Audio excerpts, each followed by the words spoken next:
10 நிமிஷத்தில் கம்மஞ்சோறு வெறும் சாப்பாட்டுக்கு சூப்பரான கூட்டுச்சாறு அம்மா செய்கிற ஸ்டைலில் எப்படி செய்யறதுன்னு பார்க்கலாங்களா. மிக்ஸி ஜார் எடுத்துகிட்டு ஒரு 2லேருந்து 3 டேபிள் ஸ்பூன் துவரம்பருப்பு ஆட் பண்ணிக்கோங்க.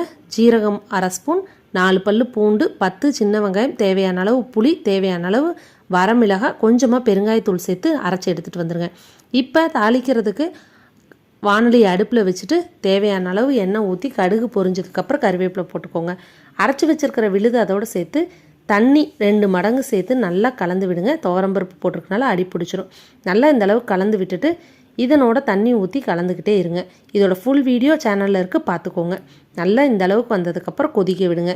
ஒரு 2லேருந்து 4 நிமிஷம் கொதிச்சா போதுங்க. தேவையான அளவு உப்பு போட்டு நல்லா பொங்கி வந்ததுக்கப்புறமா அடுப்பு ஆஃப் பண்ணிவிட்டு சாப்பாட்டோடு செஞ்சு பாருங்கள். உங்கள் வீட்டில் உங்கள் அம்மாக்கள் கூட்டுச்சாறு செய்வாங்களான்னு கமெண்ட் பண்ண மறந்துடாதீங்க. கூட்டுச்சாறு ரெடி. நாளைக்கே ட்ரை பண்ணிவிட்டு எப்படி வந்ததுன்னு சொல்லுங்கள். தேங்க்ஸ் ஃபார் வாட்சிங்.